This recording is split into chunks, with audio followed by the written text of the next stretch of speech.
উনি দুই দোকানি করেছিলেন, সেটা ওনার শিক্ষা। উনি কার কাছ থেকে শিক্ষা পেয়েছেন সেই শিক্ষা নিয়ে উনি আমাকে দুই দোকানি করেছেন। আজকে আমি ওনার মন্ত্র দিয়ে ওনাকে বলছি, কল্যাণ কল্যাণ ডাক পারি, কল্যাণ গেল কার বাড়ি? বুঝতে পারা যাচ্ছে না তো? পেয়েছেন? কালকে এত বড় বড় কথা বললো যে সুকান্ত মজুমদার এসে ভাষণ দিয়ে আর বেরোতে দেবো না, এত দম, এই করবো, হ্যান করবো, ত্যান করবো।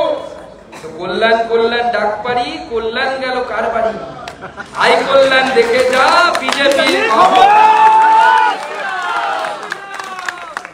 কল্যাণ না, আপনি আমাকে তুই তুকারি করতে পারেন, আমি আপনাকে দাদাই বলবো, কোনো অসুবিধা নেই। কারণ আমাদের নরেন্দ্র মোদী এই শিক্ষা দেয় যে রাজনৈতিক বিরোধিতা থাকবে, কিন্তু আমরা শত্রুতার নীতিতে বিশ্বাস করি না। কিন্তু কি হয় আমরা জানি, কুকুর মুগুরে ভক্ত, তাই তো? সেজন্য আমাদের কর্মীদেরকে বলেছিলাম যে দেখো, একটা রামচরিত মানসে কথা আছে, প্রেম ছাড়া, প্রেম কোনো ভীতি ছাড়া হয় না, ভয় ছাড়া কোনো প্রেম হয় না, রামচরিত মানসের। তাই আমার কর্মীরা আজকে ঝান্ডাও এনেছে, তার সাথে সেটা তৈরি হয়ে থাকুন। এখন থেকে ভোট কি আর দিয়ে গেলাম, এই ঝান্ডা আর ডান্ডার বাণী তৃণমূলকে শোনাতে হবে।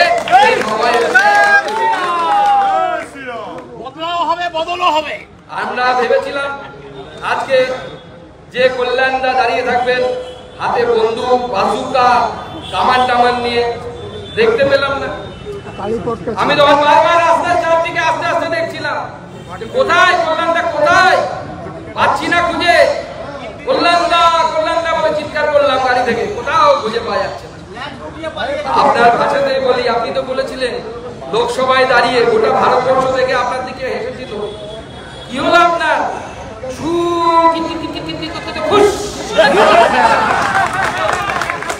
মোদীজিকে বলেছিলেন না 303, 300 পার না 400 পার থেকে 240-এ, আর আপনি আজকে তো কিটকিট কিটকিট শুরুই করতে পারলেন না, কোর্টে গুটি ফেলার আগে আপনি আউট হয়ে গেলেন, তার আগে আউট বলছেন যে না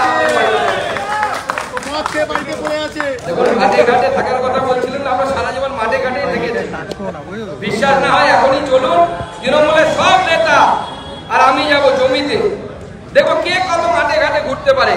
জমির আল হয়, সেই আলের উপর দিয়ে দৌড় কম্পিটিশন হবে, দেখে তৃণমূলের কোন নেতা দৌড়ে পারে।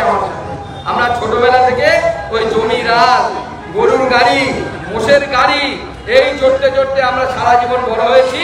আমাদেরকে মাঠে ঘাটের গল্প শোনাবেন না।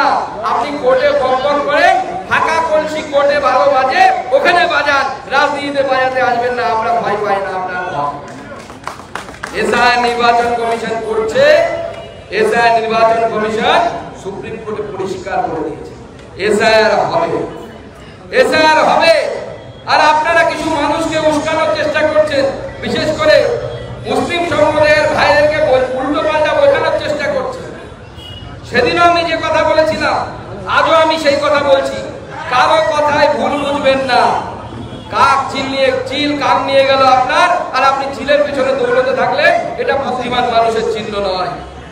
তাহলে কি করতে হবে, কি হচ্ছে দেখুন। এবং তখনও যে কথা বলেছিলাম যে দেখুন, আপনাদেরকে বিরোধ করতে কাকে পাঠাবে?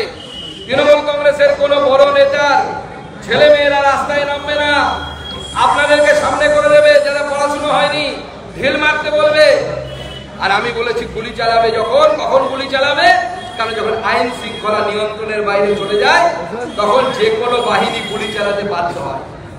আজকে কল্যাণদা বলছে সিআইএসএফ কে নাকি গুলি চালানোর কথা বলেছি। আমি প্রশ্ন করতে চাই, শমশেরগঞ্জে যখন দাঙ্গা হলো 4 থেকে 5 রাউন্ড গুলি চালিয়েছিল, কারা চালিয়েছিল?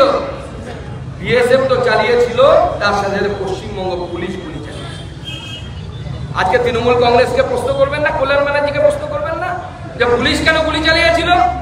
গুলি চালালে নাকি তাকে সেইভাবেই আপনি পাইয়ে দেন। তাহলে সবার আগে মমতা বন্দ্যোপাধ্যায় যে হোম মিনিস্টার, তিনি গুলি চালানোর যে আদেশ দিয়েছিলেন, সেই গুলি চালানোর তদন্ত আগে করতে বলুন, তাকে পেইড বাই করুন, তারপরে আমাদের ভারতীয় জনতা পার্টির কথা বলবেন, বিজেপির কথা বলবেন।